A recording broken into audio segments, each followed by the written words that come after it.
ದೇವರು ಪ್ರೀತಿಸುವ ಪ್ರೀತಿಯುಳ್ಳ ಜನರೇ, ಮೊದಲು ನಾನು ತಂದೆಯಾದ ದೇವರಿಗೆ ಸ್ತುತಿ ಸ್ತೋತ್ರಗಳನ್ನು ಸಲ್ಲಿಸುತ್ತೇನೆ ಮತ್ತು ಈ ಒಂದು ಅವಕಾಶವನ್ನು ಒದಗಿಸಿಕೊಟ್ಟಂಥ ಬಿಗ್ ಜೆ ಮಾಧ್ಯಮದವರಿಗೂ ಕೂಡ ನನ್ನ ಹೃತ್ಪೂರ್ವಕ ವಂದನೆಗಳನ್ನು ಸಲ್ಲಿಸುತ್ತೇನೆ. ನಮ್ಮ ದ್ರೋಹಗಳ ದೆಸೆಯಿಂದ ಅವನಿಗೆ ಗಾಯವಾಯಿತು, ಅವನ ಬಾಸುಂಡೆಗಳಿಂದ ನಮಗೆ ಗುಣವಾಯಿತು. ಯೆಶಾಯನ ಪ್ರವಾದನ ಗ್ರಂಥ 53ನೇ ಅಧ್ಯಾಯ. ಮತ್ತು ನಿನ್ನ ಎದೆಯ ಮೇಲಿನ ಗಾಯಗಳೇನು ಎಂದು ಕೇಳಿದರೆ ಅವನು ಮಿತ್ರರ ಮನೆಯಲ್ಲಿ ನನಗಾದ ಗಾಯಗಳು ಎಂದುತ್ತರ ಕೊಡುವನು. ಜಕರಿಯ ಪ್ರವಾದನ ಪುಸ್ತಕ 13ನೇ ಅಧ್ಯಾಯ 6ನೇ ವಚನ. ಈ ಯೇಸು ಕ್ರಿಸ್ತನ ಗಾಯಗಳು ಅನ್ನುವಂಥ ಸಂದರ್ಭದಲ್ಲಿ ನೋಡುವಾಗ, ದೇವರು ಪ್ರೀತಿಸುವಂಥ ದೇವ ಜನರೇ, ಈ ಸಮಯದಲ್ಲಿ ನಮ್ಮ ಕರ್ತನಾಗಿರುವಂಥ ಯೇಸು ಕ್ರಿಸ್ತನ ಇಹಲೋಕದ ಅಥವಾ ಭೂಲೋಕದ ಜೀವಿತದ ವಾರವನ್ನು ಪವಿತ್ರ ವಾರವೆಂದು ಮತ್ತು ಕೊನೆಯ ವಾರವೆಂದು ಹೇಳಲಾಗುತ್ತದೆ. ಈ ಪವಿತ್ರ ವಾರದಲ್ಲಿ ನಡೆದಿರುವ ಒಂದೊಂದು ಘಟನೆಗಳು ಮಹತ್ವವುಳ್ಳ ಮತ್ತು ಮುಂಚೆಯೇ ತಿಳಿಸಲಾದಂಥ ಘಟನೆಗಳಾಗಿವೆ. ಪ್ರವಾದಿಗಳಾದ ಯೆಶಾಯನು ಮತ್ತು ಜಕರ್ಯನು ಈ ಪುಸ್ತಕಗಳಲ್ಲಿ ತಮ್ಮ ಯೇಸು ಕ್ರಿಸ್ತನ ವಿಷಯವಾಗಿ ನೋಡುವಾಗ ಆತನ ಗಾಯಗಳನ್ನು ಮತ್ತು ಒಂದೊಂದು ಗಾಯವು ಕೂಡ ನಮಗೆ ತಿಳಿಯಪಡಿಸ್ತದೆ. ಅದು ವಿಶೇಷವಾದಂಥದ್ದು. ಒಂದೊಂದು ಗಾಯವು ಒಂದೊಂದು ಸತ್ಯಾಂಶವನ್ನು ತಿಳಿಸುತ್ತದೆ ಮತ್ತು 1ನೇ ಶತಮಾನದಿಂದ ಲೋಕಾಂತ್ಯದವರೆಗೆ ಜೀವಿಸುವ ಸಕಲ ಮಾನವರೊಂದಿಗೆ ಈ ಯೇಸು ಕ್ರಿಸ್ತನ ಗಾಯಗಳು ಮಾತಾಡುತ್ತಲೇ ಇವೆ ಮತ್ತು ಪ್ರತಿಯೊಬ್ಬರೂ ಶಿಲುಬೆಯ ಕಡೆಗೆ ನಡೆಸುತ್ತವೆ ಎಂಬುದಾಗಿ ನಾವಿಲ್ಲಿ ತಿಳಿಸೋಕ್ಕೆ ಇಷ್ಟಪಡುತ್ತೇನೆ. ಈ ಶಿಲುಬೆಯ ಕಡೆಗೆ ನಡೆಸುವಂಥ ಸಂದರ್ಭದಲ್ಲಿ ನಾನೀಗ ಯೇಸು ಕ್ರಿಸ್ತನ ಗಾಯಗಳನ್ನು ತೋರಿಸಲು ನಿಮ್ಮನ್ನು ನಾನೀಗ ಆ ಒಂದು ಸ್ಥಳಗಳಿಗೆ ಕರೆದುಕೊಂಡು ಹೋಗಲು ಸಿದ್ಧನಾಗಿರುತ್ತೇನೆ. ಈ ಸಮಯದಲ್ಲಿ ಆತನ ಆಗಿರ್ತಕ್ಕಂಥ ಗಾಯಗಳು ಎಷ್ಟು, ಯಾವ ರೀತಿಯಲ್ಲಿ, ಹೇಗೆ ಅನ್ನುವಂಥ ಒಂದೊಂದು ವಿಷಯವನ್ನು ಕೂಲಂಕಷವಾಗಿ ತಿಳಿಸುವುದಕ್ಕೆ ನಾನು ಇಷ್ಟಪಡುತ್ತೇನೆ. ಮೊಟ್ಟ ಮೊದಲನೇದಾಗಿ ಯೇಸು ಸ್ವಾಮಿ ಶುಭ ಶುಕ್ರವಾರದ ದಿನದಕ್ಕಿಂತ ಮುಂಚಿತವಾಗಿ ಶ್ರಮ ಮರಣಗಳನ್ನು ಪ್ರಾರಂಭ ಮಾಡಿದಾಗ ಆತನಿಗುಂಟಾದಂಥ ಒಂದೊಂದು ಗಾಯಗಳನ್ನು ನಾವು ನೋಡುವಾಗ, ಮೊಟ್ಟ ಮೊದಲನೇ ಗಾಯ ಯೇಸು ಸ್ವಾಮಿ ತನಗುಂಟಾದಂಥ ಒಂದು ಯಾತನೆ. ಅದು ಯಾವುದು ರೀತಿ ಅಂತಂದರೆ, ಇನ್ನು ಮುಂದೆ ನನ್ನನ್ನು ಹಿಡಿಸಿ ಕೊಡುತ್ತಾರೆ ಮತ್ತು ನಾನು ಹೀಗೆ ಬಂಧಿಸಲ್ಪಡುತ್ತೇನೆ, ನಾನು ಸಾಯುವುದಕ್ಕೆ ಸಿದ್ಧನಾಗಬೇಕು ಅನ್ನುವಂಥ ಸಂದರ್ಭದಲ್ಲಿ ಶಿಷ್ಯರೊಂದಿಗೆ ಪೇತ್ರ, ಯಾಕೋಬ, ಯೋಹಾನರೊಂದಿಗೆ ಗೆತ್ಸೇಮನೆ ತೋಟಕ್ಕೆ ಪ್ರಾರ್ಥನೆಗೆ ಹೋಗುತ್ತಾರೆ. ಅಲ್ಲಿ ಪ್ರಾರ್ಥನೆಗೆ ಹೋಗುವಾಗ ಶಿಷ್ಯರಿಗೆ ಯೇಸುಸ್ವಾಮಿ ಮಾತಾಡ್ತಾರೆ, ನೀವು ಸ್ವಲ್ಪ ಸಮಯ ಇಲ್ಲೇ ಇದ್ದುಕೊಂಡು ನನ್ನೊಂದಿಗೆ ಪ್ರಾರ್ಥಿಸಿರಿ, ನಾನು ಹೋಗಿ ಪ್ರಾರ್ಥನೆ ಮಾಡಿ ಬರುತ್ತೇನೆ ಎಂಬುದಾಗಿ ಹೇಳಿ ಗೆತ್ಸೇಮನೆ ತೋಟದಲ್ಲಿ ಹೋಗಿ ಬರುಳು ಬಿದ್ದು ಪ್ರಾರ್ಥಿಸುವಾಗ ಅಲ್ಲಿ ಯೇಸು ಸ್ವಾಮಿಯ ಆ ಒಂದು ದೊಡ್ಡದಾದಂಥ ಬೆವರಿನ ರಕ್ತದ ಹನಿ ಅಲ್ಲಿ ಬೀಳುವಂಥದ್ದನ್ನು ನೋಡ್ತೇವೆ. ಆವಾಗ ಸ್ವಾಮಿ ಹೇಳ್ತಾ ಇದ್ದಾರೆ, ತತ್ತರಗೊಂಡು ಭಯಪಟ್ಟು, ತಂದೆಗೆ ಇದು ನನ್ನ ಚಿತ್ತವಲ್ಲ ನಿನ್ನ ಚಿತ್ತ, ಆ ಚಿತ್ತವಾದರೆ ನನ್ನಿಂದ ಈ ಪಾತ್ರೆಯನ್ನು ತೊಲಗಿಸು ಅನ್ನುವಂಥ ಮಾತನ್ನು ಹೇಳುವಾಗ ಅಲ್ಲಿ ಭಯಂಕರವಾದಂಥ ಯಾತನೆಯ ಒಂದು ಗಾಯವನ್ನು, ಮನೋವ್ಯತೆಯ ಗಾಯವನ್ನು ಮೊಟ್ಟ ಮೊದಲನೇದಾಗಿ ನಾವು ಗೆತ್ಸೇಮನೆ ತೋಟದಲ್ಲಿ ನೋಡುತ್ತೇವೆ.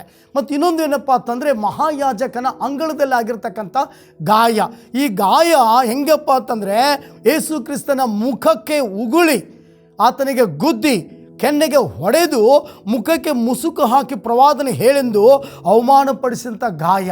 ಇದು ಭಯಂಕರವಾಗಿರ್ತಕ್ಕಂಥ ಗಾಯ. ಯಾಕಂದರೆ ಮೊಟ್ಟ ಮೊದಲನೇದಾಗಿ ಯೇಸು ಸ್ವಾಮಿ ಮುಖಕ್ಕೆ ಉಗಿಸಿಕೊಂಡಂಥ ಒಂದು ದೃಶ್ಯ ನೋಡ್ರಿ. ಈ ಮುಖಕ್ಕೆ ಉಗಿಸಿಕೊಳ್ಳುವಂಥದ್ದು ನೋಡುವಾಗ ಯೇಸು ಕ್ರಿಸ್ತನು ಅಷ್ಟು ಮಾತ್ರವಲ್ಲ, ಗುದ್ದಿದರೂ ಆತನನ್ನು ಕೆನ್ನೆಗೆ ಏಟು ಹಾಕಿದ್ರು ಅನ್ನುವಂಥ ಮಾತನ್ನು ನಾವು ನೋಡ್ತಾ ಇದ್ದೇವೆ. ಯಾಕಂತಂದರೆ ಯೇಸು ಸ್ವಾಮಿ ಈ ಲೋಕದಲ್ಲಿದ್ದಾಗ ಮಹಾಯಾಜಕನ ಅಂಗಳದಲ್ಲಿ ಆಗುವಂಥ ಈ ಅವಮಾನ ಭಯಂಕರವಾದದ್ದು. ನೋಡ್ರಿ, ಒಬ್ಬ ದೇವಾದಿ ದೇವನು, ಕರ್ತನು ಯೇಸು ಸ್ವಾಮಿ ಕರ್ತನಾದ ದೇವರು ಈ ಒಂದು ಸಮಯದಲ್ಲಿ ಕೆನ್ನೆಗೆ ಏಟು ಹೊಡಿಸಿಕೊಳ್ಳುವಾಗ ಎಂಥ ಯಾತನೆ ಆಗಿರಬೇಕು. ಯಾಕಂದರೆ ಜನರು ಕೂಡಿ ಬರುವಾಗ ಪರ್ವತ ಪ್ರಸಂಗದಲ್ಲಿ ಹೇಳುವಂಥ ಸಂದರ್ಭದಲ್ಲಿ ನಿನ್ನ ಕೆನ್ನೆಗೆ ಹೊಡೆದರೆ ಇನ್ನೊಂದು ಕೆನ್ನೆಯನ್ನು ಒಡ್ಡು ಅನ್ನುವಂಥ ಮಾತನ್ನು ಕೂಡ ಯೇಸು ಸ್ವಾಮಿ ಹೇಳುವಾಗ ಅಲ್ಲಿ ಸೇರಿ ಬಂದಿರತಕ್ಕಂಥ ಜನರೆಲ್ಲರೂ ಕೂಡ ಆ ಮಾತನ್ನು ಕೇಳಿರ್ತಾರೆ. ಅಷ್ಟು ಮಾತ್ರವಲ್ಲ, ಯೇಸು ಸ್ವಾಮಿ ಇದ್ದುಕೊಂಡು ಅನೇಕ ಅದ್ಭುತ ಕಾರ್ಯಗಳನ್ನು, ಸೂಚಕ ಕಾರ್ಯಗಳನ್ನು ಮಾಡುತ್ತಿರುವುದನ್ನು ಅಲ್ಲಿರ್ತಕ್ಕಂಥ ಜನರೆಲ್ಲರೂ ನೋಡ್ತಿರ್ತಾರೆ. ಅನೇಕರು ಕುರುಡರು, ಕುಂಟರು, ದಿಕ್ಕಿಲ್ಲದವರು ಬಂದು ಅಲ್ಲಿ ನಿಂತ್ಕೊಂಡಿರುವಾಗ ಅವರ ಜೀವಿತದಲ್ಲಿ ಯೇಸು ಸ್ವಾಮಿ ಮಾಡಿದಂಥ ಅದ್ಭುತ ಕಾರ್ಯಗಳನ್ನು ಅಲ್ಲಿದ್ದಂಥ ಮಹಾಯಾಜಕರು, ಸದ್ದುಕಾಯರು, ಪರಿಸಾಯರು, ಶಾಸ್ತ್ರಿಗಳು ಅದೆಲ್ಲವನ್ನು ನೋಡುತ್ತಲೇ ಬಂದಿರ್ತಾರೆ. ಹಾಗಾಗಿ ಆ ಯೇಸು ಕ್ರಿಸ್ತನ ಹಿಂದೆ ಜನರು ಒತ್ತಟ್ಟಾಗಿ ಹೋಗುವುದನ್ನು ನೋಡುತ್ತಾ ಇರುವಾಗ ಈ ಜನರೆಲ್ಲರೂ ಅವನ ಹಿಂದೆ ಹೋದ್ರಲ್ಲ, ಇವನು ಒಂದಲ್ಲ ಒಂದು ದಿವಸ ಸಿಕ್ಕಿಸಬೇಕು, ಇವನಿಗೆ ಅವಮಾನ ಮಾಡಿಸಬೇಕು ಅನ್ನುವಂಥ ಒಂದು ವಿಚಾರವನ್ನು ಆವತ್ತಿನಿಂದಲೇ ಅವ್ರು ಮಾಡಿಕೊಂಡು ಬರ್ತಾನೆ ಇರ್ತಾರೆ. ಆಗೊಂದು ದಿವಸ ಯೇಸು ಸ್ವಾಮಿ ಗೆತ್ಸೆಮನೆ ತೋಟದಲ್ಲಿ ಪ್ರಾರ್ಥನೆ ಮಾಡಿ ಮುಗಿಸಿದಾದ್ಮೇಲೆ ಆತನ ಶಿಷ್ಯನಾಗಿರ್ತಕ್ಕಂಥ ಇಸ್ಕರಿಯೋತ ಯೂದನು ಏನು ಮಾಡ್ತಾನೆ, ಅವನನ್ನು ಮುದ್ದಿಡಿದು ಕೊಟ್ಟ ನಂತರ ಮೊದಲನೇದಾಗಿ ವಿಚಾರಣೆಗಳು ಪ್ರಾರಂಭವಾಗ್ತದೆ. ಆ ವಿಚಾರಣೆಯಲ್ಲಿ ಮುಖ್ಯವಾದಂಥ ವಿಚಾರಣೆ ಮಹಾಯಾಜಕನ ಅಂಗಳದಲ್ಲಿ ಆತನಿಗುಂಟಾದಂಥ ಭಯಂಕರವಾದಂಥ ಯಾತನೆ. ಮುಖಕ್ಕೆ ಉಗಿಸಿಕೊಂಡು ಕೆನ್ನೆಗೆ ಹೊಡೆಸಿಕೊಂಡು ಗಡ್ಡವನ್ನು ಹಿಡಿದು ಜಗ್ತಾರೆ. ಅಷ್ಟು ಮಾತ್ರವಲ್ಲ, ಮುಸುಕು ಹಾಕಿ ಹೊಡೆದವರು ಯಾರೆಂದು ಹೇಳು, ಪ್ರವಾದನೆ ಹೇಳು ಎಂಬುದಾಗಿ ಹೇಳುವಂಥದ್ದನ್ನು ನೋಡ್ತಾ ಇದ್ದೇವೆ. ಹೌದು ಪ್ರೀತಿಯುಳ್ಳ ದೇವ ಜನರೇ, ಇಂಥ ಸೃಷ್ಟಿಕರ್ತನಾದಂಥ ದೇವರು, ಕರ್ತನಾದ ಯೇಸು ಸ್ವಾಮಿ ಮನುಷ್ಯರ ಜೀವಿತವನ್ನು ಪರಲೋಕ ರಾಜ್ಯಕ್ಕೆ ನಡೆಸುವುದಕ್ಕಾಗಿ ತನ್ನನ್ನೇ ತಾನೇ ಬಲಿಯಜ್ಞವಾಗಿ ಅರ್ಪಿಸಿಕೊಳ್ಳುವುದಕ್ಕೋಸ್ಕರ ಬಂದಂಥ ದೇವಾದಿ ದೇವನು ಅಲ್ಲಿ ಮಹಾಯಾಜಕನ ಅಂಗಳದಲ್ಲಿ ಎಷ್ಟೊಂದು ಹಿಂಸೆಯನ್ನು ತಾಳ್ತಾ ಇದ್ದಾನೆ. ಅಲ್ಲಿ ಮುಸುಕು ಹಾಕಿ ಹೊಡೆಯುವಂಥ ಸಂದರ್ಭದಲ್ಲಿ ನೆನಪು ಬರ್ತದೆ. ಯೋಹಾನ್ ಬರೆದ ಸುವಾರ್ತೆ 9ನೇ ಅಧ್ಯಾಯ 1ನೇ ವಚನದಿಂದ 17 ವಚನ ನೋಡುವಾಗ, ಶಿಷ್ಯರು ಒಂದು ಸಾರಿ ಯೇಸು ಸ್ವಾಮಿ ಜೊತೆಗೆ ಹಾದು ಹೋಗುತ್ತಿರುವಾಗ ಒಬ್ಬ ಹುಟ್ಟು ಕುರುಡನು ಅಲ್ಲಿ ಕೂತಿರ್ತಾನೆ. ಕೂತಾಗ ಶಿಷ್ಯರು ಪ್ರಶ್ನೆ ಮಾಡ್ತಾರೆ. ಏನಂತ ಪ್ರಶ್ನೆ ಮಾಡ್ತಾರೆ? ಯೇಸುವೆ, ಗುರುವೇ, ಈತನು ಕುರುಡಾಗಿರುವುದಕ್ಕಾಗಿ ಇವನು ಪಾಪ ಮಾಡಿದನೋ ಅಥವಾ ಇವನ ತಂದೆ ತಾಯಿಗಳು ಪಾಪ ಮಾಡಿದನು ಅಂತ ಕೇಳುವಾಗ ಯೇಸು ಸ್ವಾಮಿ ಹೇಳ್ತಾರೆ, ಇವನು ಪಾಪ ಮಾಡಲಿಲ್ಲ, ಇವರ ತಂದೆ ತಾಯಿಗಳು ಪಾಪ ಮಾಡಲಿಲ್ಲ, ಇವನಲ್ಲಿ ದೇವರ ಕ್ರಿಯೆಗಳು ಉಂಟಾಗುವುದಕ್ಕಾಗಿ ಹೀಗಾಯಿತು ಅನ್ನುವಂಥ ಮಾತನ್ನು ಅಲ್ಲಿ ಯೇಸು ಸ್ವಾಮಿ ಹೇಳಿದಾಗ ಆತನನ್ನು ಕರೆದು ಯೇಸು ಸ್ವಾಮಿ ನೆಲದ ಮೇಲೆ ಉಗುಳಿ ಆ ಉಗುಳಿದಂಥ ಉಗುಳನ್ನು ಕೆಸರು ಮಾಡಿ, ಮಣ್ಣಿನಿಂದ ಕಲಿಸಿ ಕೆಸರು ಮಾಡಿ ಆ ಹುಟ್ಟು ಕುರುಡನ ಕಣ್ಣುಗಳಿಗೆ ಹಚ್ಚಿ ಹೋಗಿ ಆತನ ಹೇಳ್ತಾರೆ, ನೀನು ಹೋಗಿ ಆ ಸಿಲುವ ಕೊಳಕ್ಕೆ ಹೋಗಿ ತಳ್ಕೋ ಎಂಬುದಾಗಿ ಹೇಳ್ತಾರೆ. ಆವಾಗ ಆ ಹುಡುಗನು ಅಲ್ಲಿ ಹೋಗಿ ತೊಳ್ಕೊಂಡಾಗ ಕಣ್ಣು ಬಂದವನಾಗಿ ಬಂದು ಯೇಸು ಸ್ವಾಮಿಗೆ ಆ ಸ್ತೋತ್ರ ಹೇಳಿ ಕೊಂಡಾಟ ಮಾಡಿ ಆತನಿಗೆ ಘನಪಡಿಸಿ ಏನು ಮಾಡ್ತಾನೆ, ಕುಣಿದು ಕುಪ್ಪಾಳಿಸ್ತಾನೆ. ಅಲ್ಲಿದ್ದಂಥ ಜನರು ವಿಸ್ಮಯಗೊಳ್ತಾರೆ. ಅಯ್ಯೋ, ಇವನು ಅಲ್ಲಿ ವಿಷ ಬಿಡುತ್ತಾ ಕೂತಿರುವಂಥವನಲ್ಲ, ಇವನಿಗೆ ಕಣ್ಣು ಬಂದುಬಿಟ್ಟು ಅಂತ ಹೇಳಿ ಅಲ್ಲಿ ಜನರೆಲ್ಲರೂ ಕೂಡ ಆತನ ನೋಡಿ ಆಶ್ಚರ್ಯಪಡ್ತಾರೆ. ಹೀಗಿರುವಂಥ ಎಲ್ಲ ದೃಶ್ಯವನ್ನು ನೋಡಿದಂಥ ಈ ಎಲ್ಲ ಮಹಾಯಾಜಕರು, ಶಾಸ್ತ್ರ ಸದ್ದುಕಾಯರು ಆ ಯೇಸು ಸ್ವಾಮಿಯನ್ನು ಹಿಡಿದು ಅವಮಾನಪಡಿಸುವಾಗ, ನಿನ್ನನ್ನು ಹೊಡೆದವರು ಯಾರು, ಪ್ರವಾದನೆ ಹೇಳು ಎಂಬುದಾಗಿ ಅವನನ್ನು ಅವಮಾನಪಡಿಸುವಾಗ ಯೇಸು ಸ್ವಾಮಿ ನೋಡುವಾಗ ಅಲ್ಲಿ ಎಷ್ಟೊಂದು ವಿಕಾರವಾಗಿರ್ತಕ್ಕಂಥ ದೃಶ್ಯ ನೋಡ್ರಿ. ಯೇಸು ಸ್ವಾಮಿನ ಮುಖಕ್ಕೆ ಮುಸುಕು ಹಾಕಿ ಪ್ರವಾದನೆ ಹೇಳೆಂಬುದಾಗಿ ಅವಮಾನಪಡಿಸುವಾಗ ಆ ಹುಟ್ಟು ಕುರುಡನಿಗೆ ಕಣ್ಣು ಬರೆಸಿದ್ದನ್ನು ನೋಡ್ತಾ. ಯಾಕಂದರೆ ಆ ಹುಟ್ಟು ಕುರುಡನಿಗೆ ಕಣ್ಣು ಬರಬೇಕೆಂಬುದಾಗಿ ನೆಲದ ಮೇಲೆ ಉಗುಳಿ ಆ ಮಣ್ಣಿನಿಂದ ಕೆಸರು ಮಾಡಿ ಕಣ್ಣಿಗೆ ಹಚ್ಚಿ ಕಣ್ಣು ಬರೆಸಿದ್ದೇನು ನಿಜ. ಅಲ್ಲಿ ಆವಾಗ ತದನಂತರ ಒಂದು ಘಟನೆ ಏನಾಗ್ತದೆ ಅಂತಂದರೆ, ಆ ಹುಡುಗನ ಬಗ್ಗೆ ಅಲ್ಲಿ ಜನರೆಲ್ಲರೂ ಮಾತನಾಡಿಕೊಳ್ಳುವಾಗ ಆತನನ್ನು ಮಹಾಯಾಜಕರು ಸದ್ದುಕಾಯರು ಕರೆಸಿ ಆ ಹುಡುಗನನ್ನು ಕೇಳ್ತಾರೆ. ಆ ಹುಟ್ಟು ಕುರುಡನಾಗಿರ್ತಕ್ಕಂಥ ಭಿಕ್ಷುಕನನ್ನು ಕೇಳ್ತಾರೆ. ಕೇಳಿದಾಗ ನಿನಗೆ ಕಣ್ಣು ಕೊಟ್ಟವನು ಯಾರು ಗೊತ್ತಾ ಅಂತ ಕೇಳಿದಾಗ ಅವನು ಪ್ರವಾದಿ ಎಂಬುದಾಗಿ ಹೇಳ್ತಾನೆ. ಆ ಒಂದು ಮಾತನ್ನು ಇಟ್ಕೊಂಡು ಯೇಸು ಸ್ವಾಮಿಗೆ ಮುಖಕ್ಕೆ ಮುಸುಕು ಹಾಕಿ ಹೊಡೆಯುವಂಥ ದೃಶ್ಯವನ್ನು ನೋಡ್ತೇವೆ. ಈಗ ಹೇಳು, ಪ್ರವಾದನೆ ಹೇಳು, ಯಾರು ಹೊಡೆದ್ರೆ ಎಂಬುದಾಗಿ ಹೇಳು ಎಂಬುದಾಗಿ ಒಂದು ಅವಮಾನವನ್ನು ಅಲ್ಲಿ ಪಡಿಸುವಂಥ ಒಂದು ಗಾಯವನ್ನು ನಾವು ನೋಡ್ತಾ ಇದ್ದೇವೆ. ಮೂರನೇದಾಗಿ ಕೊರಡೆ ಚಡಿ ಏಟಿಗಳ ಗಾಯವನ್ನು ನಾವು ನೋಡ್ತಾ ಇದ್ದೇವೆ. ಮಾರ್ಕನ ಸುವಾರ್ತೆ 15ನೇ ಅಧ್ಯಾಯ 15ನೇ ವಚನದಲ್ಲಿ ಚಡಿ ಏಟುಗಳಿಂದ ಆತನನ್ನು ಹೊಡಿತಾ ಇದ್ದಾರೆ. ಹೊಡೆಯುವಾಗ ಆ ಚಡಿ ಏಟಿನ ಗಾಯ ಆತನ ಮೇಲೆ ಬಿದ್ದಾಗ ಆ ಒಳಗಿದ್ದಂಥ ಮಾಂಸ ಖಂಡಗಳನ್ನು ಕಿತ್ತಿಸಿಕೊಂಡು ಬರುವಂಥ ದೃಶ್ಯಾವಳಿಗಳನ್ನು ನೋಡ್ತಾ ಇದ್ದೇವೆ ನಾವು. ಅಲ್ಲಿ ನೋಡುವಾಗ ಎಷ್ಟೊಂದು ವಿಕಾರವಾದಂಥ ಚಡಿ ಏಟಿನ ಗಾಯ, ಅದು ಹೊಡೆದಾಗ ಒಳಗಿದ್ದಂಥ ಮಾಂಸದ ಜೊತೆಗೆ ಚರ್ಮವನ್ನು ಕಿತ್ಕೊಂಡು ಬರುವಂಥ ಚಾಟಿ ಏಟುಗಳನ್ನು ಕೂಡ ಅಲ್ಲಿ ಸಹಿಸಿಕೊಳ್ತಾ ಇದ್ದಾನೆ. ಆಮೇಲೆ 4ನೇದಾಗಿ ಮುಳ್ಳಿನ ಕಿರೀಟದ ಗಾಯ. ಮತ್ತಾಯನ ಬರೆದ ಸುವಾರ್ತೆ 27-29 ವಚನ ನೋಡುವಾಗ ಅಲ್ಲಿದ್ದಂಥ ಜನಗಳು ಆತನನ್ನು ಹೊಡೆದು ಆ ಒಂದು ಸಮಯದಲ್ಲಿ ಅವನಿಗೆ ಮುಳ್ಳಿನ ಕಿರೀಟ ಹಾಕ್ತಾ ಇದ್ದಾರೆ. ಅದೆಂಥ ಮುಳ್ಳಿನ ಕಿರೀಟ ಗೊತ್ತಾ? ಆ ಮುಳ್ಳಿನ ಕಿರೀಟ ತಲೆಯ ಒಳಗಡೆ ಮೆದುಳಿನಡೆಗೆ ಒಳಗೆ ಹೋಗಿ ಅದು ಕಣ್ಣಲ್ಲಿ ಪಾರಾಗಿ ಬರ್ತಿತ್ತಂತೆ. ಅಂಥ ಒಂದು ಮುಳ್ಳು ಯೇಸುವಿನ ಕಣ್ಣಿನೊಳಗೆ ಹೋಗುವುದನ್ನು ನಾವು ನೋಡ್ತಾ ಇದ್ದೇವೆ. ಇದು ಒಂದು ಭಯಂಕರವಾದಂಥ ಗಾಯ. ಈ ಗಾಯವನ್ನು ನೋಡುವಾಗ ಸುಮಾರಾಗಿ ನಮ್ಗೆ ಅನಿಸ್ತದೆ, ಎಷ್ಟೊಂದು ವಿಚಿತ್ರವಾದಂಥ ಚಿತ್ರಹಿಂಸೆಯನ್ನು ದೇವಾದಿ ದೇವನಿಗೆ ಸೃಷ್ಟಿಕರ್ತನಿಗೆ ಕೊಟ್ಟಿದ್ದಾರೆ ಅನ್ನುವಾಗ ಈಗ ನಮ್ಮ ಮನಸ್ಸು ಕಲುಕ್ತದೆ. ಯಾವ ರೀತಿ ಕಲುಕ್ತದೆ ಅಂತಂದರೆ, ಈ ಒಂದು ವಿಷಯ ನೋಡುವಾಗ ಆತನಿಗಿದ್ದಂಥ ಒಂದು ಯಾತನೆ ಏನಪ್ಪ ಅಂದರೆ, ಮುಳ್ಳಿನ ಕಿರೀಟ ಹಾಕಿದಾಗ ಆ ಒಳಗಿದ್ದಂಥ ಮೆದುಳಿನ ರಕ್ತದ ಹನಿಗಳು ಹಾಗೆ ಸೋರ್ತಾ ಇತ್ತಂತ ಒಂದು ದೃಶ್ಯವನ್ನು ನಾವು ನೋಡ್ತಾ ಇದ್ದೇವೆ. ಅದೇ ರೀತಿಯಾಗಿ ನೋಡುವಾಗ 5ನೇದಾಗಿ ಗೋಲ್ಗೊಥಾ ಗುಡ್ಡದಲ್ಲಿ ಆ ಕೈ ಕಾಲುಗಳಿಗೆ ಹೊಡೆದಿರ್ತಕ್ಕಂಥ ಮೊಳೆಗಳ ಗಾಯ. ಇದು ಭಯಂಕರವಾದಂಥ ಗಾಯ ನೋಡಿ. ಕೈ ಕಾಲುಗಳಿಗೆ ಮೊಳೆಗಳಿಂದ ಹೊಡಿತಾ ಇದ್ದಾರೆ. ಹೊಡೆಯುವಾಗ ಅಲ್ಲಿ ಆತನ ಕೈಗಳಿಂದ ಕಾಲುಗಳಿಂದ ಆ ರುಧಿರ ರಕ್ತ ಸುರಿತಾ ಇದೆ. ಈ ಗಾಯ ನೋಡುವಾಗ ಅಲ್ಲಿ ಮುಂದೆ ನೋಡ್ತಾ ಇದ್ದೇವೆ, ಅದೇ ಶಿಲುಬೆ ಮೇಲೆ ಹಾಕಿದಾಗ ಎದೆಗೆ ಈಟಿಯಿಂದ ತಿವಿದಾಗ ಆ ಎದೆಯ ಜಾಗದಿಂದ ರಕ್ತ ಮತ್ತು ನೀರು ಹೊರಗಡೆ ಬರುವಂಥ ದೃಶ್ಯವನ್ನು ನಾವು ನೋಡ್ತಾ ಇದ್ದೇವೆ.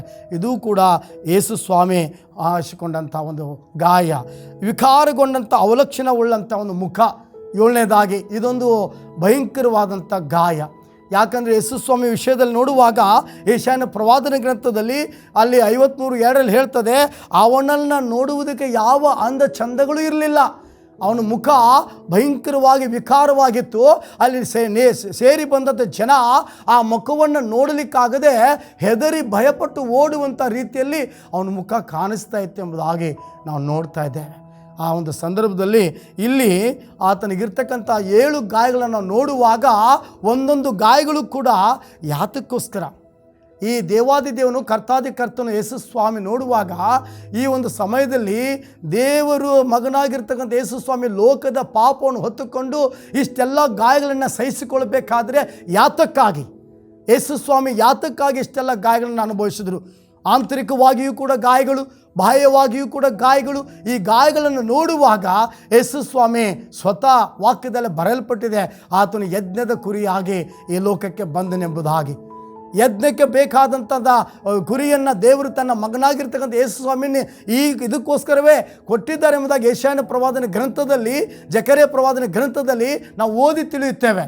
ಇದು ಪ್ರವಾದನೆ ಪುಸ್ತಕಗಳಲ್ಲಿ ಬರೆಯಲ್ಪಟ್ಟಿರುವಂಥದ್ದು ಅಷ್ಟೇ ಅಲ್ಲ, ಹೇಳಿಸಲ್ಪಟ್ಟದಷ್ಟೇ ಅಲ್ಲ, ಇದು ಹೊಸ ಒಡಂಬಡಿಕೆ ಪುಸ್ತಕದಲ್ಲಿ ಯೇಸು ಸ್ವಾಮಿ ಈ ಲೋಕದಲ್ಲಿ ಬಂದಾಗ ತನ್ನ 30 ವರ್ಷದ ವಯಸ್ಸಿನವರೆಗೂ ಏನು ಮಾಡದೆ ಕೇವಲ 3.5 ವರ್ಷಗಳಲ್ಲಿ ಸುತ್ತಾಡುವಾಗ ಜನರಿಗಿರ್ತಕ್ಕಂಥ ಕಷ್ಟ, ಸಂಕಟ, ಹಿಂಸೆ, ಬಾಧೆ, ಕಣ್ಣೀರು, ಅನೇಕ ರೀತಿಯಾದ ರೋದನೆಗಳನ್ನು ನೋಡಿ ಆ ಜನರ ಮಧ್ಯದಲ್ಲಿ ಇದ್ದುಕೊಂಡು ಜನರ ಕಷ್ಟ ಸಂಕಟ ತಿಳಿದುಕೊಂಡು ಅವರನ್ನಿಗೆ ಬೇಕಾದಂಥ ಒಂದು ವಿಶೇಷವಾದಂಥ ಅದ್ಭುತ ಕಾರ್ಯಗಳನ್ನು, ಮಹತ್ ಕಾರ್ಯಗಳನ್ನು, ಸೂಚಕ ಕಾರ್ಯಗಳನ್ನು ಯೇಸು ಸ್ವಾಮಿ ಮಾಡುತ್ತಾ ಬಂದಿರುವಂಥದ್ದನ್ನು ಅಲ್ಲಿ ಇರತಕ್ಕಂಥ ಜನರು, ಮಹಾಯಾಜಕರು, ಸದ್ದುಕಾಯರು, ಶಾಸ್ತ್ರಿಗಳು ನೋಡೋಕ್ಕಾಗದೇ ಎಲ್ಲ ಜನಗಳು ಯೇಸು ಸ್ವಾಮಿಯನ್ನೇ ಹಿಂಬಟ್ಟಿ ಹೋಗುವಾಗ ಇವರಿಗೆ ಹೊಟ್ಟೆ ಕಿಚ್ಚು ಪ್ರಾರಂಭವಾಯಿತು.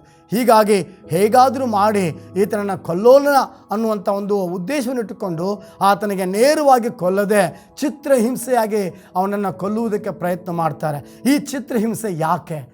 ಸೃಷ್ಟಿಕರ್ತನಾದ ದೇವರು ಮನುಷ್ಯರನ್ನು ತನ್ನ ಸ್ವರೂಪದಲ್ಲಿ ಉಂಟು ಮಾಡಿರ್ತಕ್ಕಂಥ ಕರ್ತನಾದ ಯೇಸು ಸ್ವಾಮಿ ಇವತ್ತು ಆ ಮನುಷ್ಯರನ್ನು ಉಂಟು ಮಾಡಿದ್ದಕ್ಕಾಗಿ ವ್ಯಥೆಪಟ್ಟು ತಾನೇ ಈ ಲೋಕಕ್ಕೆ ಮನುಷ್ಯರ ಪಾಪವನ್ನು ಹೊತ್ತುಕೊಂಡು ನರಾವತಾರ ಎತ್ತಿ ನಮ್ಮ ಮಧ್ಯದಲ್ಲಿ ಬಂದು ವಾಸ ಮಾಡಿದನು ಅನ್ನುವಂಥ ಮಾತನ್ನು ನೋಡ್ತಾ ಇದ್ದೇವೆ. ಈಗ ತಾನೇ ಒಂದು ವಾಕ್ಯ ಓದುವಾಗ ನಾವು ನೋಡ್ತಾ ಇದ್ದೇವೆ ಏನಂತ, ಆ ವಾಕ್ಯದಲ್ಲಿ ಸ್ಪಷ್ಟವಾಗಿ ಬರೆಯಲ್ಪಟ್ಟಿದೆ, ನಮ್ಮ ದ್ರೋಹಗಳ ದೆಸೆಯಿಂದ ಅವನಿಗೆ ಗಾಯವಾಯಿತು. ನಾವಿಲ್ಲಿ ತಿಳ್ಕೊಳ್ಬೇಕಾದಂಥ ಸಂಗತಿ, ನಮ್ಮ ದ್ರೋಹಗಳ ದೆಸೆಯಿಂದ ಅವನಿಗೆ ಗಾಯವಾಯಿತು. ನೋಡ್ರಿ, ನಾವು ಮಾಡಿದಂಥ ಪಾಪ ನೋಡ್ರಿ, ದೇವರ ವಾಕ್ಯದಲ್ಲಿ ಬರೆಯಲ್ಪಟ್ಟಿದೆ ಸ್ಪಷ್ಟವಾಗಿ. ನಾವಿವತ್ತು ಭಯಂಕರವಾದಂಥ ಬಿಸಿಲಿನ ಬೇಗೆಗೆ ಬೆವರು ಸುರಿಸುವಾಗ ಅಯ್ಯೋ ಬಿಸಿಲು ಎಂಬುದಾಗ ನಾವು ಎಷ್ಟೋ ಚಡಪಡಿಸುತ್ತೇವೆ. ಆದರೆ ಅಲ್ಲಿ ಗೆತ್ಸೆಮನೆ ತೋಟದಲ್ಲಿ ಪ್ರಾರ್ಥಿಸುವಾಗ, ಬರಲು ಬಿದ್ದು ಪ್ರಾರ್ಥಿಸುವಾಗ ಅಲ್ಲಿ ಯೇಸು ಸ್ವಾಮಿಗೆ ಬೀಳ್ತಕ್ಕಂಥ ಒಂದು ಬೆವರಿನ ಹನಿ ರಕ್ತದೋಪಾದಿಯಲ್ಲಿ ದೊಡ್ಡದಾಗಿ ಬೀಳ್ತಾ ಇದೆ. ಅಲ್ಲಿ ಮನೋವ್ಯತಿಯಿಂದ ದೇವರು ಯೇಸು ಸ್ವಾಮಿ ಪ್ರಾರ್ಥನೆ ಮಾಡ್ತಾ ಇದ್ದಾರೆ, ತಂದೆಯೇ ನಿನ್ನ ಚಿತ್ತವಾದರೆ ಈ ಪಾತ್ರೆ ನನ್ನಿಂದ ತೊಲಗಿಸು ಎಂಬುದಾಗಿ ಭಯಂಕರವಾದಂಥ ಯಾತನೆಯನ್ನು ಅಲ್ಲಿ ಅನುಭವಿಸ್ತಾ ಇದ್ದಾರೆ. ಇದು ಯಾಕೆ? ಮನುಷ್ಯನು ಕೂಡ ತನ್ನ ಒಂದು ಪಾಪದ ನಿಮಿತ್ತವಾಗಿ ಮರಣಕ್ಕೆ ಹತ್ತಿರವಾದಾಗ ಯಾವ ರೀತಿಯಲ್ಲಿ ಭಯ ಪಡ್ತಾನಲ್ಲ, ಆ ಭಯವು ಇನ್ನು ಮುಂದೆ ಬೇಡ ಅನ್ನುವಂಥ ಉದ್ದೇಶದಿಂದ ಆ ಗೆತ್ಸೆಮನೆ ತೋಟಕ್ಕೆ ಹೋಗಿ ಪ್ರಾರ್ಥಿಸುವಂಥದ್ದನ್ನು ನಾವಲ್ಲಿ ನೋಡ್ತಾ ಇದ್ದೇವೆ. ಅಷ್ಟು ಮಾತ್ರವಲ್ಲ, ಈ ಒಂದು ಮುಖಕ್ಕೆ ಉಗುಳಿಸಿಕೊಳ್ಳುವಂಥದ್ದು. ನಾವುಗಳು ಇವತ್ತು ದಿವಸ ಈ ಲೋಕದಲ್ಲಿ ಜೀವಿಸುವಾಗ, ಈ ಲೋಕದಲ್ಲಿ ಜೀವಿಸಬೇಕಾದ್ರೆ ನಿಂದೆಗಳು, ಅವಮಾನಗಳು, ಕಷ್ಟಗಳು, ಹಿಂಸೆಗಳು ಎಲ್ಲವೂ ಇದ್ದೇ ಇದೆ. ಇವೆಲ್ಲವುಗಳನ್ನು ಮನುಷ್ಯರಾದ ನಾವುಗಳು ಅನುಭವಿಸಬೇಕಾದಂಥ ಸಂದರ್ಭದಲ್ಲಿ ನಾವು ಯಾವುದನ್ನು ಕೂಡ ಅನುಭವಿಸಬಾರದು ಅನ್ನುವಂಥ ಉದ್ದೇಶದಿಂದ ಆತನನ್ನು ಹಿಂಬಾಲಿಸುವಂಥ ಮಕ್ಕಳಾದ ನಮಗೆ ಯಾವುದೇ ರೀತಿಯಾದಂಥ ಅವಮಾನಗಳು, ಕಷ್ಟಗಳು, ಹಿಂಸೆಗಳು, ಬಾಧೆಗಳು ಇರಬಾರ್ದು ಅನ್ನುವ ಉದ್ದೇಶದಿಂದ ನಾವು ಹೊತ್ತುಕೊಳ್ಳಬೇಕಾದಂಥ ಪಾಪದ ಹೊರೆಯನ್ನು ನಮಗೋಸ್ಕರ ಕರ್ತನಾದ ಯೇಸು ಸ್ವಾಮಿ ಹೊತ್ತುಕೊಂಡು ಮುಖಕ್ಕೆ ಉಗಿಸಿಕೊಂಡು, ಗುದ್ದಿಸಿಕೊಂಡು, ಕೆನ್ನೆಗೆ ಹೊಡಿಸಿಕೊಂಡು ಕರ್ತನಾದ ಯೇಸು ಸ್ವಾಮಿ ನನಗೆ ನಮ್ಮೆಲ್ಲರಿಗೋಸ್ಕರ ಈ ಒಂದು ವಿಶೇಷವಾದಂಥ ಆಶೀರ್ವಾದನ ತರುವುದಕ್ಕಾಗಿ ನಮಗೋಸ್ಕರ ಯಾತನೆಯನ್ನು ಅನುಭವಿಸಿದ ನೋಡ್ತೇವೆ. ಅಷ್ಟು ಮಾತ್ರವಲ್ಲ, ಆತನು ಕೊರಡೆಗಳಿಂದ ಓಡಿಸಿಕೊಂಡನು. ನಾವಾದರೂ ಈ ಜೀವಿತದಲ್ಲಿ ನಾವು ತಪ್ಪು ಮಾಡಿ ಗುದ್ದು ತಿನ್ನುವುದು ಸಹಜ.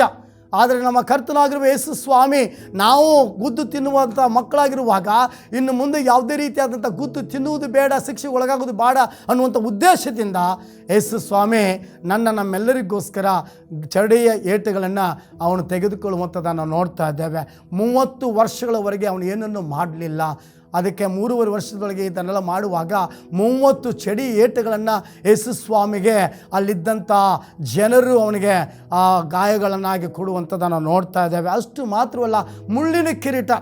ಇದು ಇವತ್ತಿನ ದಿವಸ ನಾವು ಲೋಕದಲ್ಲಿ ಕೂತ್ಕೊಂಡು ಸುಮ್ಮನೆ ಕಳೆಯುವಂಥ ಸಂದರ್ಭದಲ್ಲಿ ತಲೆಯಲ್ಲಿ ಬರುವಂಥ ಕೆಟ್ಟ ಆಲೋಚನೆಗಳು, ದುರಾಲೋಚನೆಗಳು, ಆಂತರಿಕವಾಗಿ ಒಂದು ಆಲೋಚನೆ, ಬಾಹ್ಯವಾಗಿ ಒಂದು ಮಾಡುವಂಥ ಕಾರ್ಯಗಳು ಬೇರೆ, ಇಂಥ ಒಂದು ಕೆಟ್ಟ ಆಲೋಚನೆ ನಮ್ಮ ತಲೆಯಿಂದ ಹೋಗಬೇಕು ಅನ್ನುವಂಥ ಉದ್ದೇಶದಿಂದ ನಾವು ಅನುಭವಿಸಬೇಕಾದಂಥ ಆ ಒಂದು ಕೆಟ್ಟ ವಿಚಾರಗಳನ್ನು ನಾವು ನರಕಕ್ಕೆ ಹೋಗಬಾರ್ದು ಅನ್ನುವಂಥ ಉದ್ದೇಶದಿಂದ ನಾವು ಅನುಭವಿಸಬೇಕಾದಂಥ ಆ ಒಂದು ತಲೆಯ ನೋವಿನ ಸಂಕಟವನ್ನು ಯೇಸು ಸ್ವಾಮಿ ಮುಳ್ಳಿನ ಕಿರೀಟ ಹಾಕುವುದರ ಮೂಲಕ ತಾನು ಮುಳ್ಳಿನ ಕಿರೀಟ ಹಾಕ್ಕೊಂಡು ನಮಗೆ ವಿಶೇಷವಾದಂಥ ಕಿರೀಟಗಳನ್ನು ಕೊಡುವುದಕ್ಕಾಗಿ ಯೇಸು ತಾನೇ ಸ್ವತಃ ನನಗಾಗಿ ನಮ್ಮೆಲ್ಲರಿಗಾಗಿ ಮುಳ್ಳಿನ ಕಿರೀಟವನ್ನು ಹಾಕಿಕೊಂಡನು. ಅಷ್ಟು ಮಾತ್ರವಲ್ಲ, ಗೊಲ್ಗೊಥಾ ಗುಡ್ಡದ ಮೇಲೆ ಶಿಲುಬೆಯನ್ನು ಹೊತ್ಕೊಂಡು ಹೋಗ್ತಾ ಇದ್ದಾನೆ. ಯಾವ ರೀತಿಯಲ್ಲಿ ನಮಗೆ ಹೇಳ್ತಾನೆ, ತಾನು ಈ ಲೋಕದಲ್ಲಿದ್ದಾಗ ನನ್ನನ್ನು ಹಿಂಬಾಲಿಸುವವನು ತನ್ನನ್ನು ತಾನು ನಿರಾಕರಿಸಿಕೊಂಡು ದಿನನಿತ್ಯ ನನ್ನ ಹಿಂದೆ ಬರಲಿ ಎಂಬುದಾಗಿ ಹೇಳಿದಂಥ ಯೇಸು ಸ್ವಾಮಿ ಇವತ್ತು ನಾವುಗಳು ಹೊತ್ಕೊಳ್ಬೇಕಾದಂಥ ಶಿಲುಬೆ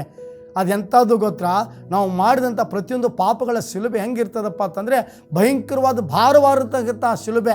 ಆ ಭಯಂಕರವಾದಂಥ ಭಾರವಾದ ಶಿಲುಬೆಯನ್ನು ನಾವುಗಳು ಹೊತ್ಕೋಬೇಕಾದಂಥ ಸಂದರ್ಭದಲ್ಲಿ ಯೇಸು ಸ್ವಾಮಿ ನನಗಾಗಿ ನಮ್ಮೆಲ್ಲರಿಗಾಗಿ ದೇವರಾಗಿದ್ದುಕೊಂಡು ಯಜ್ಞದ ಕುರಿಯಾಗಿದ್ದುಕೊಂಡು ಆ ಶಿಲುಬೆಯನ್ನು ಹೊತ್ತುಕೊಂಡು ಗೊಲ್ಗೊಥಾ ಗುಡ್ಡದ ಮೇಲೆ ನಡೆಯುವಾಗ 1-2 ಸಾರಿ ಅಲ್ಲ 3 ಸಾರಿ ಬೀಳ್ತಾನೆ. ಬಿದ್ದಾಗ ಅಲ್ಲಿ ಎಂಥ ನೋವು ಗೊತ್ತಾ? ಕಾಲಿನಲ್ಲಿ ಮುಳ್ಳುಗಳು ಸೇರಿಕೊಂಡು ರಕ್ತದ ಮಡಿಲಿನಲ್ಲಿ ಹಾದುಗುವಂಥ ದೃಶ್ಯವನ್ನು ನಾವು ನೋಡ್ತಾ ಇದ್ದೇವೆ. ಅಂಥ ಸಂದರ್ಭದಲ್ಲಿ ಕೂಡ ಯೇಸುವನ್ನು ಗೊಲ್ಗೊಥಾ ಗುಡ್ಡದ ಮೇಲೆ ತಂದು ಆತನಿಗೆ ಶಿಲುಬೆ ಮೇಲೆ ಹೊಡೆದು ಕೈ ಕಾಲುಗಳಿಗೆ ಮೊಳೆ ಬಡಿದು ಆತನ ಶಿಲುಬೆಗೆ ಹಾಕ್ತಾರೆ. ಕೈಗಳಿಗೆ ಯಾಕೆ? ನಾವು ಮಾಡಬಾರ್ದ ಕೈಗಳಿಂದ ತಪ್ಪುಗಳನ್ನು ಮಾಡಿರುತ್ತೇವೆ. ಗೊತ್ತಿದ್ದೋ ಗೊತ್ತಿಲ್ಲದೆ ನಾವು ಮಾಡಿರುವಂಥ ತಪ್ಪುಗಳನ್ನು ಪಾಪಗಳನ್ನು ನಮ್ಮ ಕೈಯೊಳಗಿಂದ ಅಳಿಸಬೇಕು ಅನ್ನುವಂಥ ಉದ್ದೇಶದಿಂದ 2 ಕೈಗಳಿಗೆ ಮೊಳೆಗಳನ್ನು ಬಡಿಸಿಕೊಳ್ಳುತ್ತಾನೆ. ನಾವು ಹೋಗಬಾರದ ಜಾಗಕ್ಕೆ ಹೋಗಿದ್ದಾಗಲೂ ಕೂಡ ನಮ್ಮ ಪಾದಗಳಿಗೆ ಅಂಟಿಕೊಂಡಂಥ ಪಾಪಗಳನ್ನು ಶಾಪಗಳನ್ನು ತೆಗೆದುಹಾಕುವುದಕ್ಕಾಗಿ ಕರ್ತನಾದ ಯೇಸು ಸ್ವಾಮಿ ನಾವು ಹೊಡಿಸಿಕೊಳ್ಬೇಕಾದ ಕಾಲಿಗೆ ಬಡಿಸಿಕೊಳ್ಬೇಕಾದ ಮೊಳೆಗಳನ್ನು ತಾನು ಧರಿಸಿಕೊಂಡು ನಮ್ಮೆಲ್ಲರಿಗೋಸ್ಕರ ಕೈ ಕಾಲುಗಳಿಗೆ ಮೊಳೆಗಳನ್ನು ಬಡಿಸಿಕೊಂಡನೆಂಬುದಾಗಿ ನೋಡುತ್ತೇವೆ. ಆಮೇಲೆ ಎದೆಗೆ ಈಟಿಯಿಂದ ತಿವಿದ ಗಾಯ. ಈ ಎದೆಗೆ ಯಾಕೆ ತಿವಿದ್ರಂತ ನೋಡುವಾಗ ಕರ್ತನಾದ ಯೇಸು ಸ್ವಾಮಿ ವಾಕ್ಯದಲ್ಲಿ ನೋಡುವಾಗ ಹಳೆಯ ಒಂದು ಒಡಂಬಡಿಕೆ ಪುಸ್ತಕದಲ್ಲಿ ಮುಖ್ಯವಾಗಿ ಹೃದಯವು ಎಲ್ಲಕ್ಕಿಂತಲೂ ವಂಚಕ.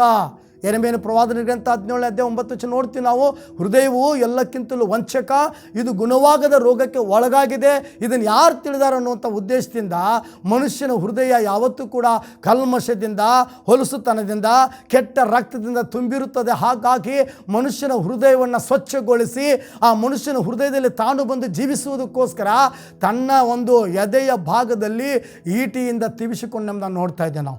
ಆ ಈಟಿಯಿಂದ ತಿವಿದಾಗ ಆ ರಕ್ತ ಮತ್ತು ನೀರು ಹೊರಟಿತು ಎಂಬುದಾಗಿ, ಹಾಗೆಯೇ ಮನುಷ್ಯನ ದೇಹದಲ್ಲಿ ರಕ್ತ ಮತ್ತು ನೀರು ಇರುತ್ತದೆ ಎಂಬುದಾಗಿ ಕರ್ತನಾದ ಯೇಸು ಸ್ವಾಮಿ ಸ್ವತಃ ತನ್ನನ್ನು ತಾನು ತಿವಿಸಿಕೊಳ್ಳುವುದರ ಮೂಲಕ ನಮ್ಮ ಹೃದಯಕ್ಕೆ ಅಂಟಿಕೊಂಡಂಥ ಪಾಪ ಶಾಪಗಳನ್ನು ತೊಳೆಯುವುದಕ್ಕೋಸ್ಕರ ಕರ್ತನಾದ ಯೇಸು ಸ್ವಾಮಿ ನಮ್ಮನ್ನು ಶುದ್ಧಿ ಮಾಡೋದಕ್ಕೋಸ್ಕರ ಎದೆಗೆ ಈಟಿಯಿಂದ ತಿವಿಸಿಕೊಂಡೆಂಬುದಾಗಿ. ವಿಕಾರಗೊಂಡಂಥ ಅವನ ಮುಖಲಕ್ಷಣ ಅದು ಭಯಂಕರವಾಗಿತ್ತು. ನೋಡಿದರೆ ಭಯ, ಗುರುತೆ ಸಿಗದೇ ಇರತಕ್ಕಂಥ ಮುಖ, ರಕ್ತಮಯವಾಗಿರ್ತಕ್ಕಂಥ ಮುಖ, ಅದು ನೋಡ್ರಿ ದೇವರ ವಾಕ್ಯದಲ್ಲಿ ನಾವು ನೋಡ್ತೇವೆ. ಯೆಶಾಯನ ಪ್ರವಾದನ ಗ್ರಂಥ 59ನೇ ವಚನದಲ್ಲಿ 1ನೇ ವಚನದಲ್ಲಿ ನಮ್ಮ ಪಾಪಗಳು ಆತನ ಮುಖಕ್ಕೆ ಅಡ್ಡವಾಗಿದೆ ಎಂಬುದಾಗಿ ನೋಡ್ತಾ ಇದ್ದೇವೆ ನಾವು. ನೋಡ್ರಿ, ನಾವು ಮನುಷ್ಯರು ಮಾಡಿದಂಥ ಪಾಪಗಳು ಆತನ ಮುಖಕ್ಕೆ ಅಡ್ಡವಾಗಿವೆ. ಇಂಥ ಒಂದು ಅಡ್ಡವಾಗಿರ್ತಕ್ಕಂಥ ಪಾಪವಾದಂಥ ನಮ್ಮ ಮುಖಗಳನ್ನು ನಾವು ನೋಡ್ಕೋಬೇಕಾದ್ರೆ ನಮ್ಮ ಕನ್ನಡಿ ಮುಂದೆ ನಿಂತ್ಕೊಂಡಾಗ ನಾನು ಇಂಥ ಪಾಪ ಮಾಡಿದ್ದೇನಲ್ಲ ಅಂತ ಅನ್ನಿಸ್ತದೆ. ಅದಕ್ಕಾಗಿ ಇಂಥ ಒಂದು ಆಲೋಚನೆಗಳು ನಮ್ಮಲ್ಲಿ ಬರಬಾರ್ದು ಅನ್ನೋ ಉದ್ದೇಶದಿಂದ ನಮ್ಮ ಮುಖಗಳನ್ನು ಸ್ವಚ್ಛವಾಗಿ ಕಾಣಿಸಿಕೊಳ್ಳುವುದಕ್ಕೋಸ್ಕರ ಜನರೆಲ್ಲರೂ ನಮ್ಮ ಮುಖವನ್ನು ನೋಡುವಾಗ ಪ್ರಕಾಶಮಾನವಾದಂಥ ಮುಖ ಕಾಣಿಸಬೇಕೆಂಬುದಾಗಿ ನಮ್ಮ ಮುಖದಲ್ಲಿ ಯಾವತ್ತೂ ಕೂಡ ಲಜ್ಜೆಯಿಂದ ಕೂಡಿರಬಾರ್ದು.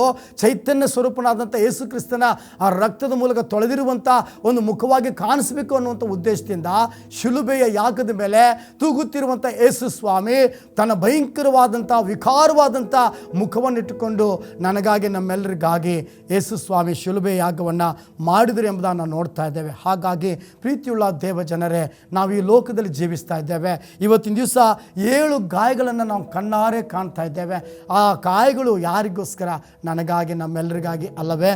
ಹಾಗಾಗಿ ನಾವು ಕರ್ತನಾದ ಯೇಸು ಸ್ವಾಮಿಯನ್ನು ನೋಡುವಾಗ ಇವತ್ತಿನ ದಿವಸ ನಮ್ಮೊಬ್ಬೊಬ್ಬರು ಹೃದಯದಲ್ಲಿ ಕರ್ತನಾದ ಯೇಸು ಸ್ವಾಮಿಗೆ ಹೃದಯದಲ್ಲಿ ನಾವು ಸ್ಥಳ ಕೊಡುವುದಾದರೆ, ಆತನು ಪ್ರಕಟಣೆ ಪುಸ್ತಕ 3:20 ಹೇಳಿರೋ ಪ್ರಕಾರ ಅವನು ಹೇಳ್ತಾನೆ, ಹೃದಯವೆಂಬ ಬಾಗಿಲನ್ನು ತಟ್ಟುತ್ತಾ ಇದ್ದೇನೆ, ಯಾವನಾದರೂ ನನ್ನ ಶಬ್ದವನ್ನು ಕೇಳಿದರೆ ಅವನು ಬಾಗಿಲು ತೆರೆದರೆ ನಾನು ಒಳಗಡೆ ಬಂದು ಅವನ ಜೊತೆ ಊಟ ಮಾಡುತ್ತೇನೆ ಎಂಬುದಾಗಿ ಯೇಸು ಸ್ವತಃ ಹೇಳುವಂಥ ಮಾತನ್ನು ನಾವು ನೋಡ್ತಾ ಇದ್ದೇವೆ. ಹಾಗಾಗಿ ಪ್ರೀತಿಯುಳ್ಳ ದೇವ ಜನರೇ, ಇವತ್ತಿನ ದಿವಸ ಈ ಆಜ್ಞಾಪನ ಗುರುವಾರದ ಮೂಲಕ ಗುಡ್ ಫ್ರೈಡೇ ಮುಂಚಿತವಾಗಿ ಆಗುವಂಥ ವಿಶೇಷವಾದ ಸಂದೇಶವನ್ನು ಕೇಳೋದಕ್ಕಿಂತ ಮುಂಚಿತವಾಗಿ ಈ ಒಂದು ಪವಿತ್ರವಾದಂಥ ವಾರದಲ್ಲಿ ಯೇಸು ಸ್ವಾಮಿ ಕೊನೆಯ ವಾರದಲ್ಲಿ ತಿರುಗಾಡಿದಂಥ ದೃಶ್ಯ ನೋಡುವಾಗ, ಈ ಒಂದು ಪವಿತ್ರವಾದಂಥ ವಾರದಲ್ಲಿ ಆದಂಥ ಎಲ್ಲ ಗಾಯಗಳನ್ನು ನೋಡುವಾಗ ಯೇಸು ಸ್ವಾಮಿ ನಾವು ಏನು ಮಾಡಿದ್ರು ಕಡಿಮೆ. ಯಾಕಂತಂದರೆ ನಾವು ದೇವರು ನಮಗೋಸ್ಕರ ಇಷ್ಟೆಲ್ಲ ಯಾತನೆಯನ್ನು ಅನುಭವಿಸಿದ್ನಲ್ಲ, ಗಾಯಗಳನ್ನ ಅನುಭವಿಸಿದ್ನಲ್ಲ, ನಾನೇನು ಮಾಡಬೇಕು? ಇವತ್ತೇ ನಿರ್ಧಾರ ಮಾಡಿಕೊಳ್ಳೋಣ. ನನ್ನ ಹೃದಯವನ್ನು ನನ್ನ ಕರ್ತನೆಗಾಗಿ ನಾವು ಕೊಡುವುದಾದರೆ, ನಮ್ಮ ಹೃದಯದಲ್ಲಿ ಬಂದು ಯೇಸು ಕ್ರಿಸ್ತನು ಹೃದಯ ಸಿಂಹಾಸನ ರೂಢನಾಗಿ ಕುಳಿತುಕೊಂಡು ಅನುದಿನವೂ ನಮ್ಮ ಜೀವಿತವನ್ನು ಬಂಗಾರಗೊಳಿಸುವುದಕ್ಕಾಗಿ, ಸಾಕಾರಗೊಳಿಸುವುದಕ್ಕಾಗಿ, ನಮ್ಮ ಜೀವಿತದಲ್ಲಿ, ನಮ್ಮ ಕುಟುಂಬ ಜೀವಿತದಲ್ಲಿ, ನಮ್ಮ ಸಭೆಯ ಜೀವಿತದಲ್ಲಿ, ನಮ್ಮ ಈ ಲೋಕದ ಜೀವಿತದಲ್ಲಿ ಯಾವತ್ತೂ ಕೂಡ ನಾವು ಶುದ್ಧರಾಗಿ ಕಾಣಿಸಿಕೊಳ್ಳುವುದಕ್ಕಾಗಿ ಈ ಗಾಯಗಳು 7 ಗಾಯಗಳಿಂದ ಸುರಿಸಲ್ಪಟ್ಟಂಥ ಆ ಪವಿತ್ರ ರಕ್ತ ನಮ್ಮೆಲ್ಲರ ಮೇಲೆ ಸುರಿಸಲ್ಪಡುವುದಾದರೆ, ನಾವು ಶುದ್ಧೀಕರಿಸಲ್ಪಟ್ಟು ಆತನಿಗೆ ಮಹಿಮೆಯಾದ ರೀತಿಯಲ್ಲಿ ಜೀವಿಸುವುದಕ್ಕೆ ದೇವರು ತಾನೇ ನಮಗೂ ನಮ್ಮೆಲ್ಲರಿಗೂ ಸದಾ ಕಾಲಕ್ಕೂ ನಡೆಸಿ ಕಾಯ್ದು ಕಾಪಾಡಲಿ. ಪ್ರಾರ್ಥನೆ ಮಾಡಿಕೊಳ್ಳೋಣ. ಪ್ರೀತಿಯುಳ್ಳ ಪರಲೋಕದ ತಂದೆಯಾದ ದೇವರೇ, ನಿನ್ನ ಪರಿಶುದ್ಧ ನಾಮಕ್ಕಾಗಿ ಸ್ತೋತ್ರ ಮಾಡುತ್ತೇವೆ. ಈ ಸಮಯದಲ್ಲಿ ಕರ್ತನೆ, ಆಜ್ಞಾಪನ ಗುರುವಾರದಂದು ಸ್ವಾಮಿ ನಿನ್ನ ಪಾದ ಸಮ್ಮುಖದಲ್ಲಿ ಬಂದು ನಿನ್ನ ಒಂದು ಗಾಯಗಳನ್ನು ನೋಡುವಂಥ ಸೌಭಾಗ್ಯ ಕೊಟ್ಟಿಯಪ್ಪ ಸ್ವಾಮಿ, ಸ್ತೋತ್ರ ಅಪ್ಪ. ಕರ್ತನೆ, ನಮ್ಮ ದ್ರೋಹಗಳ ದೆಸೆಯಿಂದ ನಿನಗೆ ಗಾಯವಾಯಿತು ಅಪ್ಪ, ನಿನ್ನ ಬಾಸುಂಡುಗಳಿಂದ ನಮಗೆ ಮತ್ತೆ ಗುಣಪಡಿಸಿದ್ದೆ, ಅದಕ್ಕಾಗಿ ಸ್ತೋತ್ರಪ್ಪ. ಗಾಯ ಮಾಡುವಾತನು ನೀನು, ಗಾಯ ಕಟ್ಟುವಾತ ನೀನು, ವಾಸಿ ಮಾಡುವಾತ ನೀನು. ಹಾಗಾಗಿ ಕರ್ತನೆ, ಈ ಲೋಕದ ಯಾತ್ರೆಯಲ್ಲಿ ಸ್ವಾಮಿ ನಾವು ಒಬ್ಬೊಬ್ಬರು ಕರ್ತನೆ ನಿನ್ನನ್ನು ಹಿಂಬಾಲಿಸ್ಕೊಂಡು ಬರುವುದಕ್ಕಾಗಿ ಸಹಾಯ ಮಾಡು. ಈ ಒಂದು ಗಾಯಗಳುಳ್ಳಂಥ ಸ್ಥಳಗಳಿಗೆ ನಮ್ಮನ್ನು ಕರೆತಂದದಕ್ಕಾಗಿ ಸ್ತೋತ್ರ. ನಿನ್ನ ಪವಿತ್ರ ರಕ್ತದಿಂದ ನಮ್ಮನ್ನು ತೊಳೆದದಕ್ಕಾಗಿ ಸ್ತೋತ್ರ. ಈ ವಾಕ್ಯಗಳ ಮೂಲಕ ನೋಡಿದಂಥ ಕೇಳಿದಂಥ ಪ್ರತಿಯೊಬ್ಬ ಮಕ್ಕಳ ಹೃದಯದಲ್ಲಿ ನೀನು ವಾಸ ಮಾಡಬೇಕೆಂದು ನಾನು ಪ್ರಾರ್ಥಿಸ್ತೇನೆ. ಪ್ರತಿಯೊಬ್ಬರ ಹೃದಯವನ್ನು ಬಂದು ತಟ್ಟು ಅವ್ರಿಗೆ ಆಶೀರ್ವಾದ ಮಾಡಿ. ಯಪ್ಪಾ ಕರ್ತನೆ, ಈ ಲೋಕದ ಪ್ರತಿಯೊಂದು ದಿನ, ಪ್ರತಿಯೊಂದು ಗಳಿಗೆ, ಪ್ರತಿಯೊಂದು ಕ್ಷಣ ನಿನ್ನನ್ನು ಸ್ತುತಿಸಿ ಕೊಂಡಾಡಿ ಮಹಿಪಡಿಸಲಿಕ್ಕಾಗುವಂತೆ ಸಹಾಯ ಮಾಡಿ ನಡೆಸು ಕರ್ತನೆ. ಇಲ್ಲಿವರೆಗೆ ನಡೆಸಿದಂಥ ದೇವರೇ, ಇನ್ನು ಮುಂದೆಯೂ ಕೂಡ ಯುಗದ ಸಮಾಪ್ತಿ ಎಲ್ಲ ದಿವಸ ನಿಮ್ಮ ಸಂಗಡ ಇರುತ್ತೇನೆಂಬುದಾಗಿ ಹೇಳಿರ್ತಕ್ಕಂಥ ಯೇಸು ಕ್ರಿಸ್ತನ ಪರಿಶುದ್ಧ ಅತಿ ಪರಿಶುದ್ಧ ನಾಮದಲ್ಲಿ ಬೇಡಿ ಕೇಳಿದ್ದೇನೆ ನಮ್ಮ ಜೀವಳ ತಂದೆಯೇ, ಆಮೆನ್. ಸುವಾರ್ತೆ ತಲುಪದ ಊರು ಇರಲೇಬಾರದು, ಸಭೆಯೂ ಇಲ್ಲದ ಗ್ರಾಮ ಇರಬಾರದೆಲ್ಲಿಯೂ. ಸುವಾರ್ತೆ ತಲುಪದ ಊರು ಇರಲೇಬಾರದು, ಸಭೆಯೂ ಇಲ್ಲದ ಗ್ರಾಮ ಇರಬಾರದೆಲ್ಲಿಯೂ. ಇದುವೇ ನಮ್ಮ ಬಯಕೆ, ಇದುವೇ ನಮ್ಮ ಗುರಿಯು, ಇದುವೇ ನಮ್ಮ ಬಯಕೆ, ಇದುವೇ ನಮ್ಮ ಗುರಿಯು. ಸುವಾರ್ತೆ ತಲುಪದ ಊರು ಇರಲೇಬಾರದು, ಸಭೆಯೂ ಇಲ್ಲದ ಗ್ರಾಮ ಇರಬಾರದೆಲ್ಲಿಯೂ. ಸುವಾರ್ತೆ ತಲುಪದ